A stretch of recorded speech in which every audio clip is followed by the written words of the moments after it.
supports, ce qu'on appelle les supports, vraiment. Voilà. Très bien. Merci.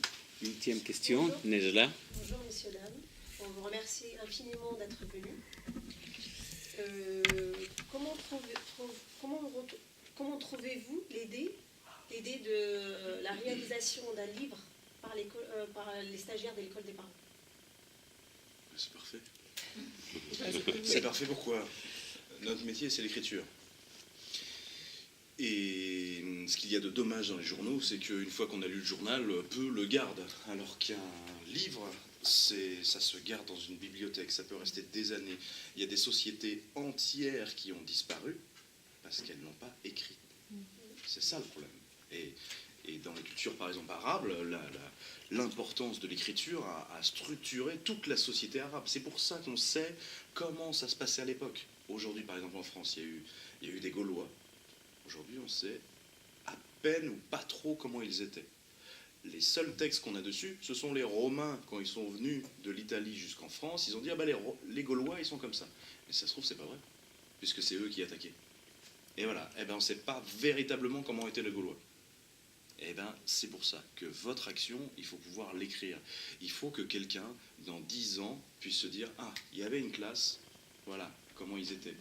Ce qu'ils sont devenus, ça c'est très très important. Pour moi en tout cas, je pense que Claudine a la même approche sur l'écriture, il faut absolument que ça soit dans les bibliothèques, il faut que ça soit su. Alors ça peut prendre plein de formes dans le livre, mais c'est vrai que si vous comment dire, centralisez en fait avec de l'écrit, peut-être avec des photos, avec je sais pas, des collages, des souvenirs, des objets. On peut mettre aussi tout ça dans un livre. Hein, je veux dire, il y a pas voilà. Bah, tout ça, ça peut faire un super ensemble et puis de dire voilà.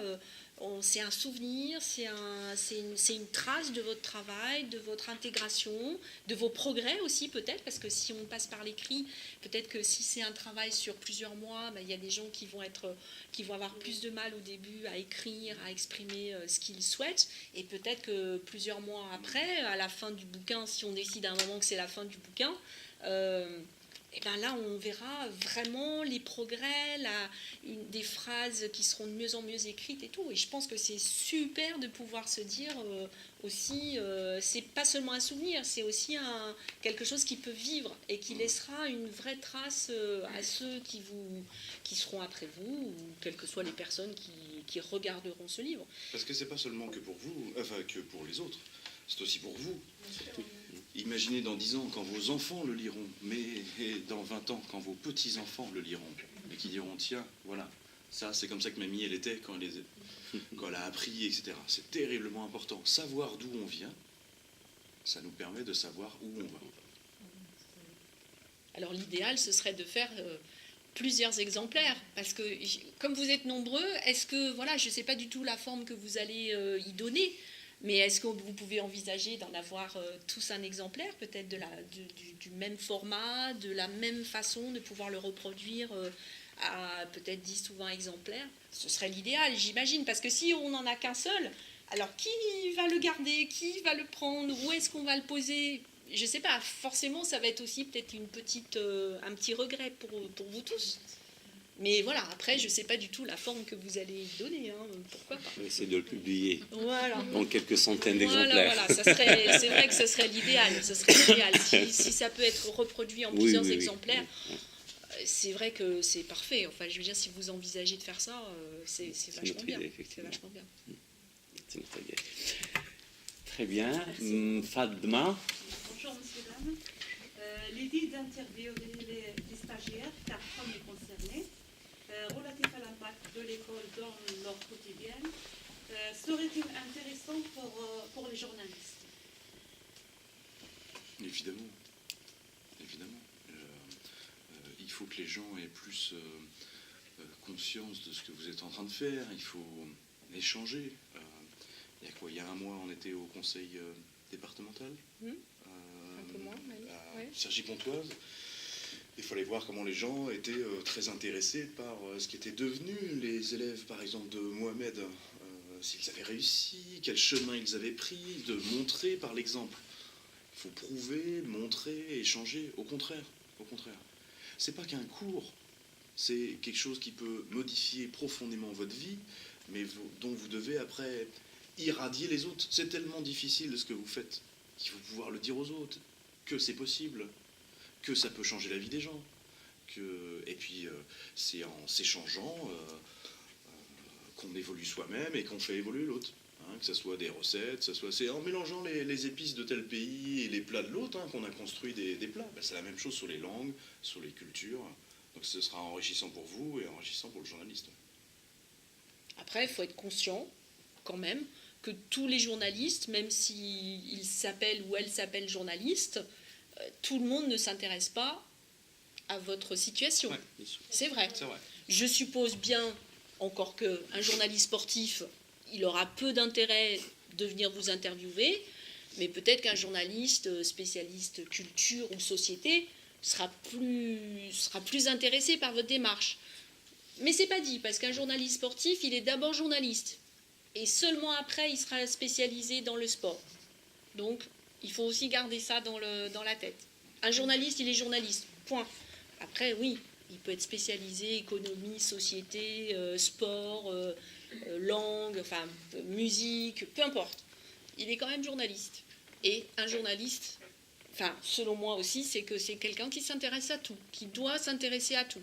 C'est pas facile comme démarche, parce que moi, vous me demandez comment ça se passe, je sais pas, l'univers, ce qu'a fait Thomas Pesquet au-dessus de nos têtes et tout. Je reconnais que ça ne m'intéresse pas, mais alors, pas du tout. Je m'en fous comme de l'an 40, comme on dit.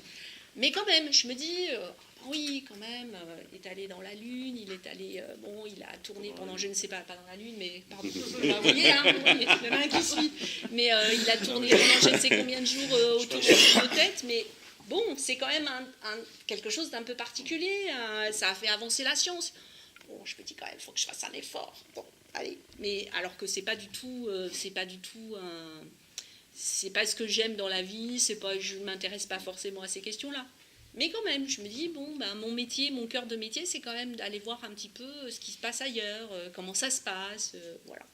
Il faut être ouvert, quoi. Il y a une histoire un peu quand même de métier où on se dit, il faut que j'aille chercher un petit peu l'information, quand même. Faut que je m'intéresse, voilà. Et pourtant, j'ai essayé de lui en parler.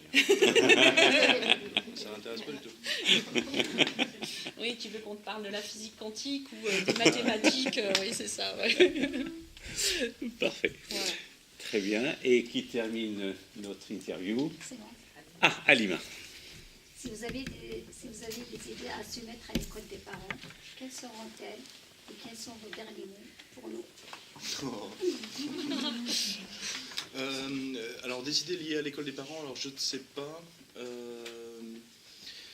Il y a quelque chose, par contre, qui m'a marqué avec les enfants.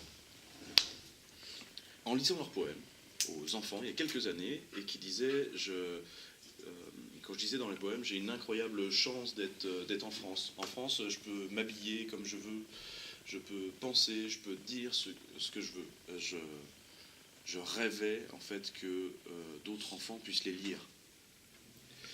Et comme les Français sont assez râleurs, ce que disait Claudine, il y a plein d'enfants qui rêvent des États-Unis ou qui rêvent de tel ou tel pays et qui ne se rendent pas compte parfois de la chance qu'ils ont d'être ici. Et j'aimerais parfois un petit peu plus que tous les enfants qui font du bazar à l'école ou qui se plaignent d'être ici lisent ces témoignages et qui se rendent compte qu'être en France, c'est aussi une chance. Et que parfois, dans une même classe, il y a des gens qui n'ont pas forcément eu cette chance-là. Donc, alors, est-ce que vous pouvez faire la même chose avec d'autres parents Mais en tout cas, voilà, moi, ce fut une obsession, et je le répète souvent à des amis. Je dis, voilà, j'ai rencontré telle classe, j'ai lu tel poème, et je trouve ça tellement dommage que les autres ne se rendent pas compte de cette chance dont eux, ils ont conscience. Voilà. On conclura après.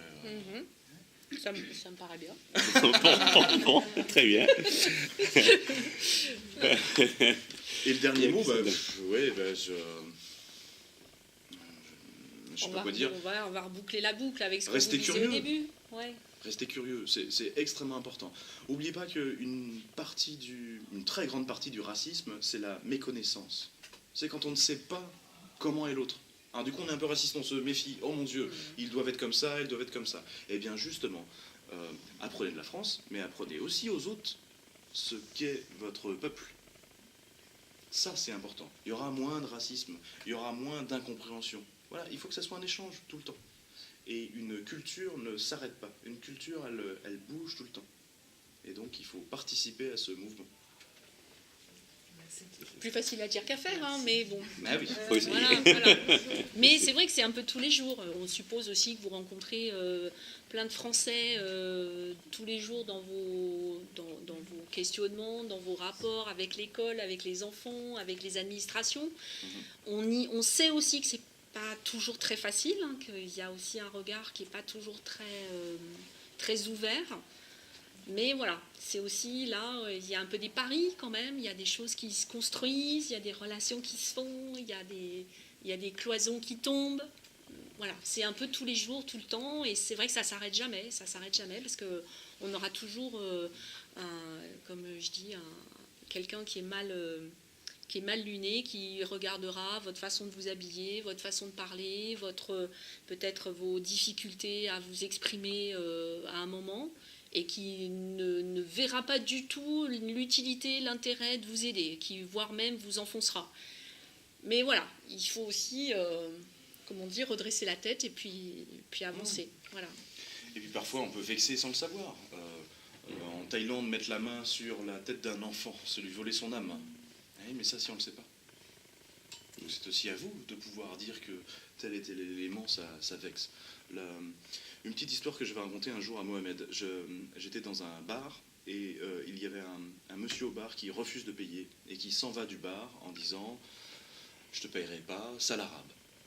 Et je vois le monsieur du bar qui se met à pleurer. Alors je suis très désolé, donc du coup je vais lui dire désolé pour cette personne, ce Français a priori, qui a dit ça. Et le monsieur dit « Ah non, je pleure seulement parce qu'il croit que je suis arabe, alors que je suis kabyle ». Eh oui, mais du coup, c'était très lourd pour lui, et c'est ce jour-là qu'il m'a expliqué que sa vraie langue, sa première langue, c'était kabyle, qu'ils avaient connu les Arabes venant dans ce pays, que ça n'était pas la même chose, même s'ils appartenaient à l'Algérie, c'était pas totalement la même chose, etc. Tout en m'expliquant ça, j'ai su désormais comment ne pas vexer un Arabe et un kabyle. Bon, il y a sans doute la même chose entre un Israélien, vous vous doutez bien, et un Palestinien, un Chinois et un Vietnamien, etc., etc. Et un Ukrainien et un Russe. Yeah. Mais c'est vrai que c'est des subtilités que quand on ne connaît pas, on peut faire des gaffes aussi, on peut être très maladroit. Donc apprenez-leur, voilà. dites-leur ce qui gêne et ce sera un échange. Merci. Merci. Merci beaucoup. Très enrichissant.